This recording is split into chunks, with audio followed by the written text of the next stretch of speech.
กายไปกายมาซุมเฮาก็บ่เคยอันคิดว่าเป็นเฮือนแม่ป้าเพิ่นเนาะ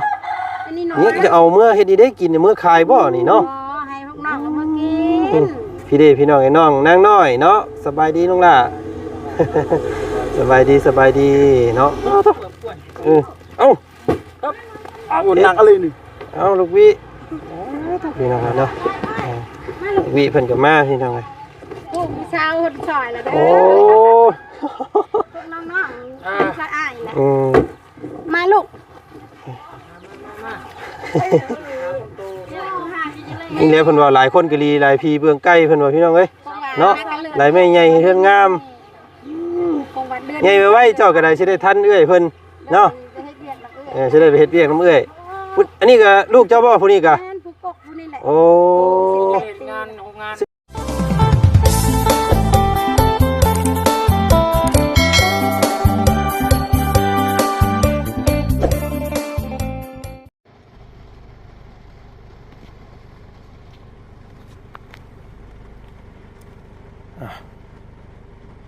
กำลังสิพากันกลับบ้านพี่น้องเลยเนาะทางบ่าวบุญเพิ่นมามอบเสื้อนอนพี่น้องเลยแล้วก็หมอนนุ่มๆเนาะให้ทางแม่น้องวิเพราะว่าเรานอนที่แข็งและเฮ็ดให้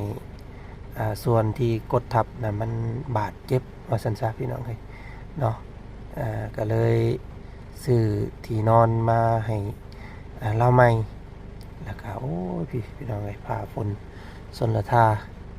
เนาะให้วันไหวย่อยย่างลงมาก่อนสิพากันกลับบ้านก็ได้เนาะฝนตกพี่น้องไอ้ยังทันเบิดทันบอลเด้อฝนเนาะยังเป็นบางโซนบางตอนอยู่ตามงุนเมฆเนาะพอแล้วพี่น้องเอ้ยเนาะทางเฮากะหลังจากออกจากนี้เนาะกะสิได้แวะเข้าไปรับของฝากเนาะจากครอบครัวของน้องนางน้อยเนาะหรือว่าทางป้าของแม่น้องวิเพิ่นว่ามีของฝากอยู่เด้อว่าสันแบมาเอาเด้อพอดีแล้วเนาะพี่น้องเนาะทางพวกเฮาก็ยังบ่เคยเห็นเฮือนซ่านของเราจักเทื่อเนาะก็สิแวะเข้าไปเบิ่งเฮือนเบิ่งซ่านแล้วเลยว่าซั่นซะเนาะก็มีคอมเมนต์มาอยู่เม่นหนึ่งพี่น้องเลยเนาะเพิ่นว่าโอ้ยเห็นพวกเฮายุกย่องน้องหัวมีของฝากของต้อนเนาะเพิ่นว่าหลายครอบครัวก็ดีอยู่คือกันว่าซั่นเนาะเพียงแค่เพิ่นบ่มีหยังให้เนาะซึ่งเจ้าก็ยุกย่อแต่เคสเดียวนี้ว่าซั่นพี่น้องเอ้ยเนาะยุกย่อแต่เคสที่ได้ของว่าซั่นเนาะก็พี่น้องเอ้ยเนาะก็ขอโทษขออภัยหลายๆเนาะกะว่าบ่เบิดพี่น้องเลยความจริงกะเพิ่นกะภาคอยู่หลายครอบครัวกะเนาะน้องซ้อนน้องน้ำน้องอื่นๆเพิ่นก็มีภาคอยู่เล็กๆน้อยๆเนาะบางเทื่อก็ได้เฮาก็เอิ้นบ่เบิดนะก็เลยเอิ้นน้องหัวช่วงนี้ก็เฮามีเคสรับผิดชอบอยู่น้องหัวก็ได้ยกแต่น้องหัวขึ้นมาเนาะกะกับขอโทษขออภัยหลายๆพี่น้องเอ้ยเนาะไปพี่น้องเลยไปเบิ่งไปส้มครอบครัวนี่ว่าเพิ่นมีอย่างน้อกองผักถือว่าเต็มเลยเด้หลังรถก็ได้พี่น้องเลยเนาะ3 ก๊ก 3 เคยในของผักหลายขนาดเมื่อรอบนี้พี่น้องเอ้ยเนาะรอบนี้ไปเบิ่งอีกพี่น้องเลย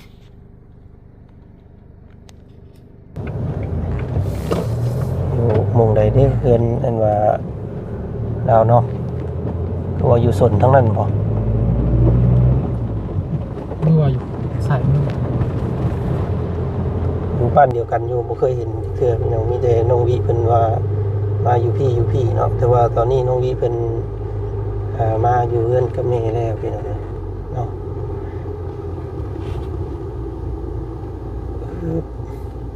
เรือนอะไรมีบ่ซีเมนต์ที่เนาะโอ้เรือนลูกสาวแล้วบ่อันนี้เรือนทรงโมเดิร์นซีเมนต์จักเนาะโตมีหม่องใส่ดอกอันว่าของฝากบาทนี่พี่น้องเอ้ยแม่นเบิดบ่กองเข่งอันนั้นเนาะ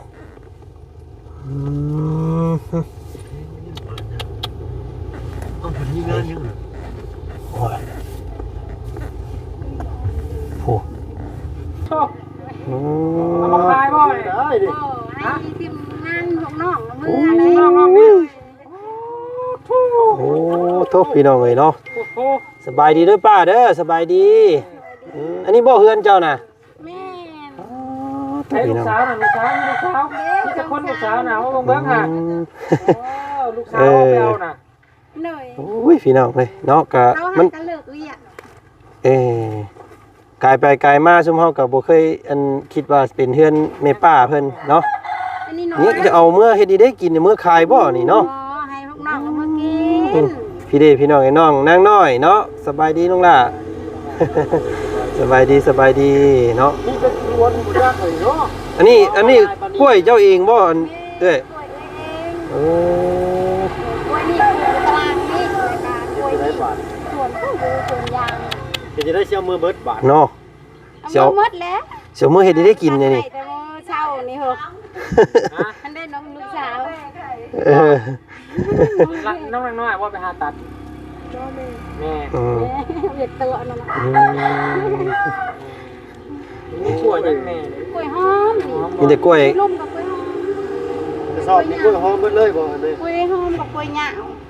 กล้วยงาม อันนี้เป็นดินเป็นดอนเจ้าเองเลยเนาะ โดย ผู้พี่น้อง ใน เลยเนาะ เดียวนี่เด็ เพิ่ ก น ข ป อง ลูก เขา พันธุ์ไม้เด้เนาะต้นยางบ่แม่นะ อ๋อเพิ่นปลูกหยังหั่นท่านเนาะออก้าต้นยาง พริกนี่ของเจ้าบ่ เออวิวงามพี่น้องไอ้เพื่อนเพิ่น คนบันจันทร์ โอ้คนบ้านเมืองกันมัน แม่ มาปลูก พอ นี่ เฉพาะ เนาะ เดินเฮือนในสิว อืม กำลังคนคนอื่น จะได้ระบาดนี่ อยู่ อันโทรรถด้ามมันได้ไหม อยู่แต่กับลูกๆนี่บ่อันทางอันนั้นอ้ายเพิ่นได้ซะอันผัวเจ้าเด้ ไปนั่นไปรับจ้างปันข้าวให้เขา โอ้ครับปั้นข้าว เลย โอ้อยู่พี่ก็มีปั้นข้าวบ่มีรถปั้นข้าวอีกบ่นี่ บ่แม่นจักน้อยๆฮะนะ โอ้ แม่ ได้ไปเกี่ยวบ่ บ่แบบเขาเกี่ยวเขามัดเรียบร้อยแล้วไปปั่นช่วย อ๋อ บ้านใส่รถไถครับ โดย จะรถอีแตกบ่แม่นบ่ ใส่รถไทยแม่ของเรามือแสนหา ขอไปน้ำเพิ่น แม่ เป็นอีกเคสหนึ่งอีกแล้ว อันนี้พี่น้องไอ้เนาะที่พวกเขาเก่งอกเก่งใจอีกแล้ว เนาะเออ บ่เคยมาจากเรือเนาะเดี๋ยวมาน้องพี่เพิ่นมาพักมาเช่าที่นี่เป็นเรือนรังนี่เนาะอยากไปหาทั้งแม่น้องพี่เพิ่นอยู่ กำลังแย่อยู่เฮือนน้องเพิ่นพี่น้องไอ้เนาะเฮือนเอ้ยเพิ่น ทาง เฮือนแม่ป้า เพิ่นไว้ให้3แสนนำน้องพี่เพิ่นเด้อฝากเบิ่งน้องเพิ่นแน่ทั้งพอวันดีว่าให้ทางน้องพี่3แสนไว้พาน้องไปโรงเรียน อืม ทางวนว่าเงินจำนวน3แสนนี่สิให้ใครให้ป้า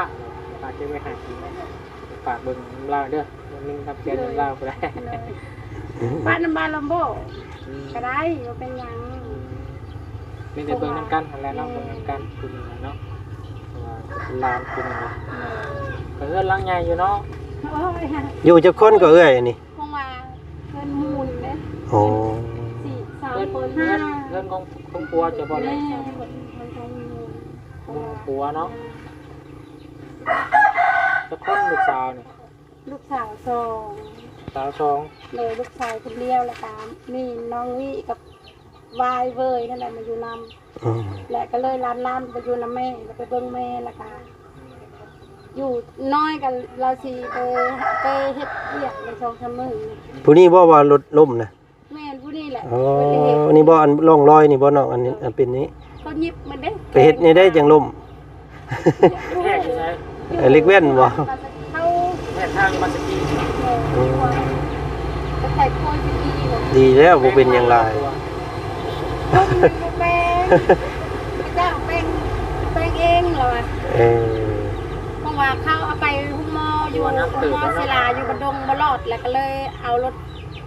วิโก้เจ้าไปเว้าแล้วกันคือ12 โมงคืนแล้วก็เลยเอาฉุกเฉินมิสิโปนจะ ไม่ ได้ โดน รอ ว่าเกิดเหตุ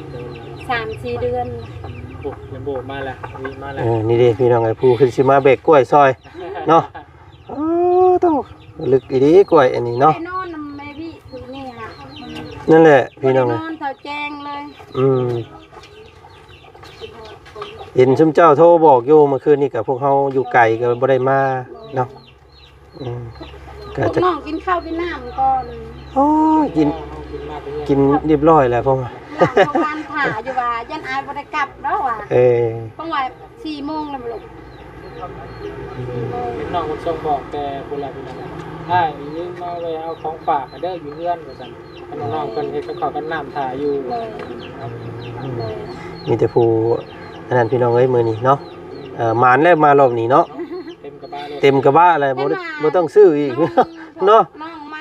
บอกก่อนว่ามีกล้วยมีพอได้กินอยู่กล้วย จากสวนตัวเองเลยเนาะ แม่นส่วนเอง ไกลบ่คนไกลบ่ บ่ได้ไก่บันไดทางทางในโรงตามนึง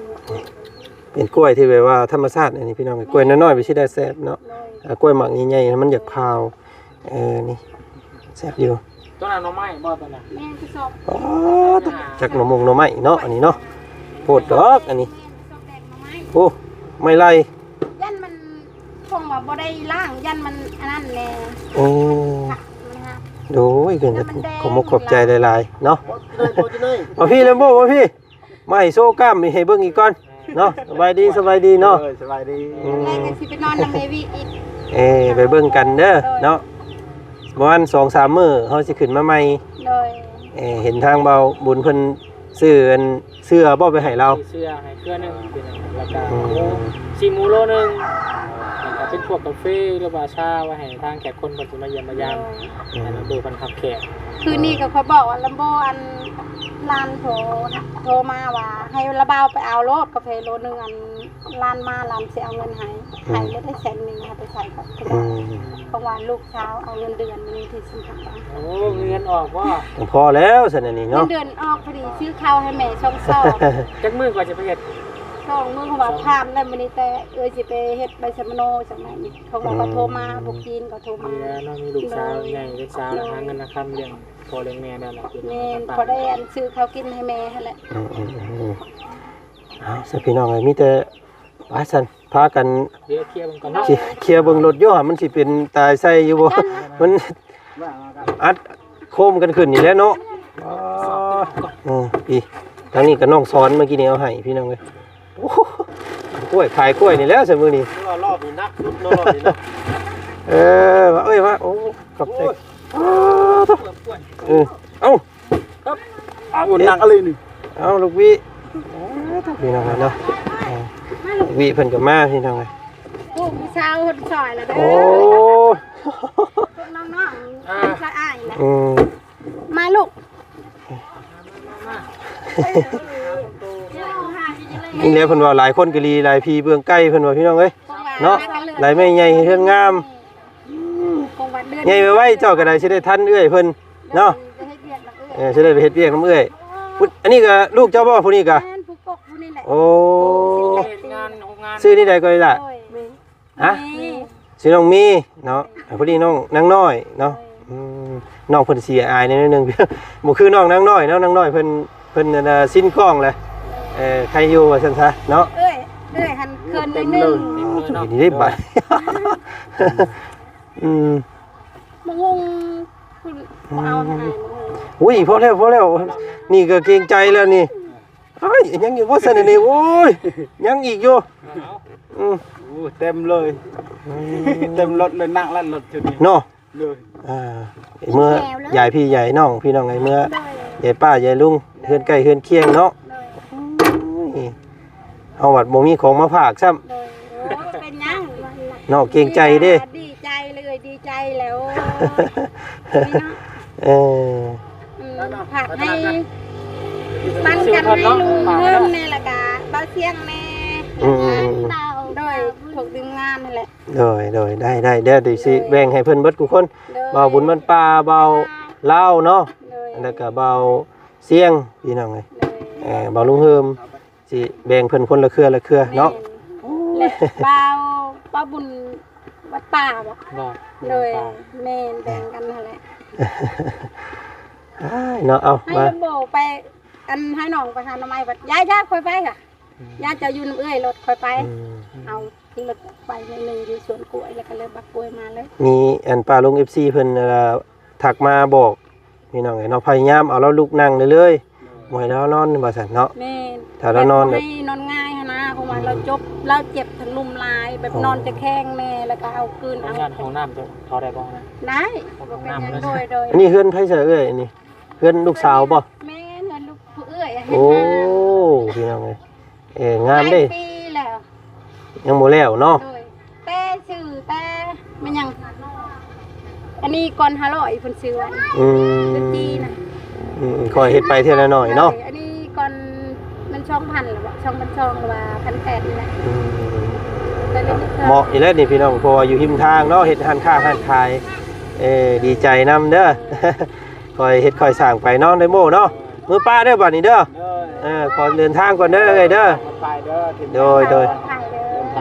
ขอเรื่องความสานตัวนี้จะให้ลำให้รวยสุขภาพแข็งแรงให้ยาวความเจ็บอย่าให้ได้ความขายอย่าให้มีสาธุ โอ้ยโดยสาธุมื้อหน้ามื้อในเพิ่นได้สิแวะมาเยี่ยมมายามใหม่เนาะมื้อนี้เห็นทางบ่าวบุญเพิ่นบอกว่าป้าเพิ่นโทรหาว่าซั่นอยากมีของฝากเนาะเพิ่นเอากล้วยให้ก็เลยแวะพากันมาเบิ่งพี่น้อง ก็ เอ้ย ได้กินอยู่ จนเงืองบาดนี้เนาะรถโอ้ยสิได้บาดนี้พี่น้องบ่เพื่อเอาหน่อไม้น้ำหิมทางอีกซ้ำได้นี่เนาะว่าสิหาแวะอัน ว่าไปซื้อในกับผักให้น้องอยู่สวรรค์นั่น200โล อืม เราเฮ็ดกล้วยสาบกล้วยคาย เอาเมื่อเฮ็ดกล้วยสาบขายก็ได้เลยเนาะเอ้ยเนาะ หน่อย เมื่ออะไรกัน แม่นผักให้ลูกน้องอ อื ยู่ มหลายกล้วยพี่น้องเอ้ยอยู่ทางพี่ส่วนหลายมีแต่กล้วยกับมันเนาะอยู่พี่เนาะ แต่มันบ่มีราคาโลละพันแล้วมันลงเอ อื ง ม กล้วยกับโลพันหาแล้ว โล1,500บ่นี่สมมุติว่าเฮาเอาไปขายนี่ก็เครือหนึงก็สิได้อยู่ประมาณบ่ฮอด 20,000เนาะ อันอายไปขายมื้อซื่น2-3มื้อลังนี่19เครือได้28,000 อืม 19เกลือ 19เครือ โดย 28,000 ได้ โอ้ย 28เราตัด โอ้ย อันนี้เด้เราตัดตัวนี้เด้ เพิ่นนั่นน่ะฮักตัวนี้ออกอีกเนาะ แม่เราตัดโลอีกเด้ เป็นชื่อโลเท่าไหร่ โล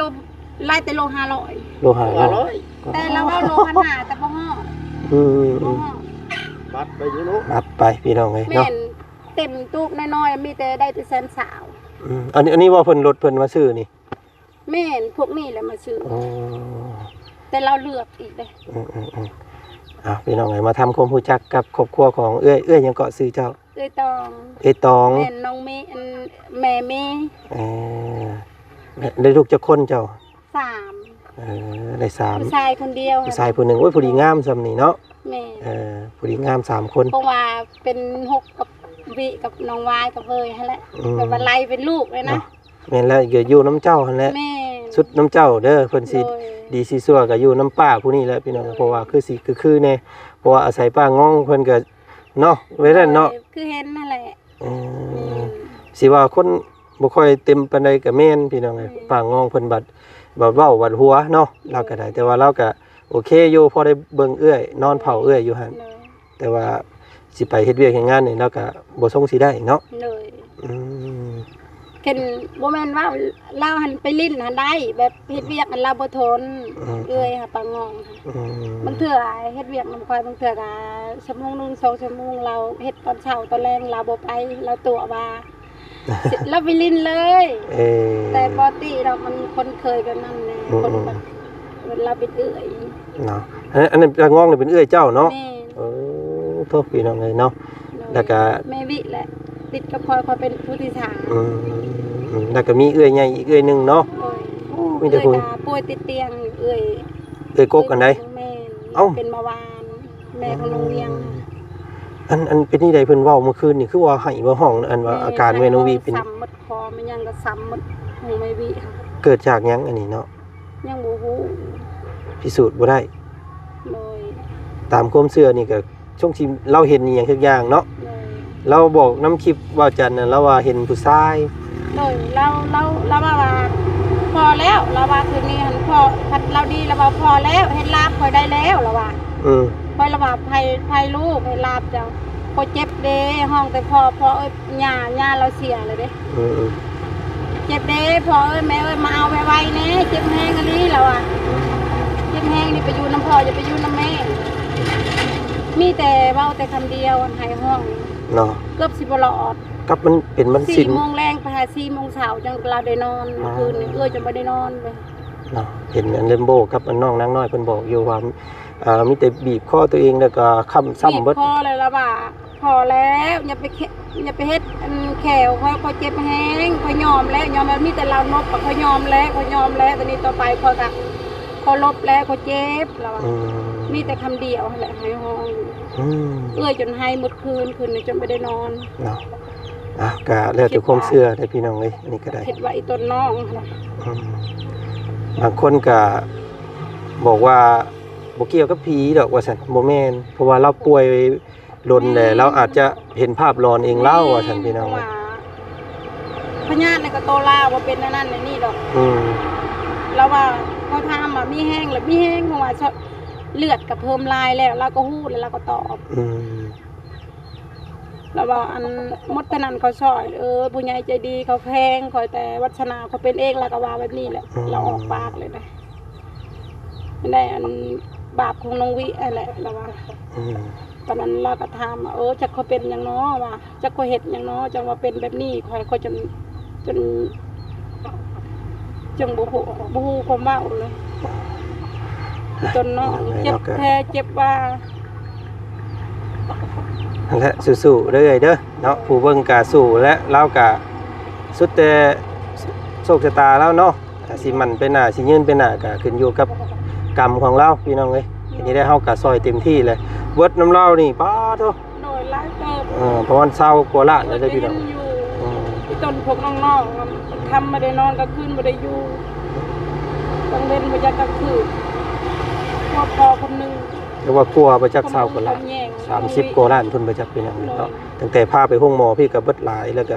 เอาลงสวรรค์อีกถุงละ2ล้าน5 2ล้าน2อันเลือดก็ได้4ถุงผู้ป้าโตเนาะก็เบิ่งติดตามเคสนี้ไปต่อไปพี่น้องเอ้ยเนาะว่าสิเป็นจังไดเพิ่นสิดีไปหน้าหรือว่าสิสุดลงก็ติดตามนำพวกเฮาอีกเนาะเนาะมื้อนี้อย่าว่าซั่นว่าซี่เด้อเฮาอยากเอาเงินให้ บ่ ว่าเอาไปจ่ายน้ำเมืองน้ำมันได้บ่ คอยดีใจอัน โอ้ นี้ ยเดี๋ยว จนบ่ออก มื้อหน้าเด้อสิได้สิซื้อของมาต้อนเด้อ โดยขอบใจหลายๆขอบใจหลายๆเด้อป้าเด้อเนาะเอาพี่น้องเดี๋ยวมื้อนี้ทางบ่จันก็สิขอตัวพากันกลับก่อนเด้อเด้อมื้อหน้ามื้อในสิไปมาดินน้ำใหม่ เด้อคอยไปคอยมา โดยเนาะขอบใจหลายๆซะพี่น้องเอ้ยไปวันนี้ก็สิเมื่อทำบุญต่อเพิ่นฝากให้ไปสิเฮาก็สิเอาเมื่อแจกจ่ายให้ญาติพี่น้องแล้วก็สิอันนั้นแหละพี่น้องเนาะเฮ็ดบุญน้ำกันคือเก่า เนาะเด้อได้บุญน้ำกันเด้อเด้อ มาแล้วเราบ่มีกล้วยกบกับบ่มีกล้วยมีแต่เขากินน้ำข่อยนี่แหละ โอ้ เพราะว่าข่อยปลูกเพื่อสิปลูกยังมันกล้วยขึ้นกับพอได้เดือนหนึ่งกระสอบหนึงเขานะเวลายำกล้วยยำเขากินกุดกล้วยอันวีบางทีก็เขาเราซื้อเป็นเครือละ7-8 แสน ไปเสร็จแล้วพี่น้องเนาะกะ มาเลย อันนี้บอกอันผู้เป็นผัวโอ้ ลุงไว้ลุงน้องวิแหละ สบายดีแล้วลุงเด้อ โอ้เนาะเท่เด้อันพ่อเราก็จังพ่อจังว่าลูกจังว่างามอันนี้พี่น้องเอ้ยเนาะงามได้พ่อนี่เองอันนี้เนาะหน้าตาดีพ่อเราก็ได้ น้องวิยังน้อย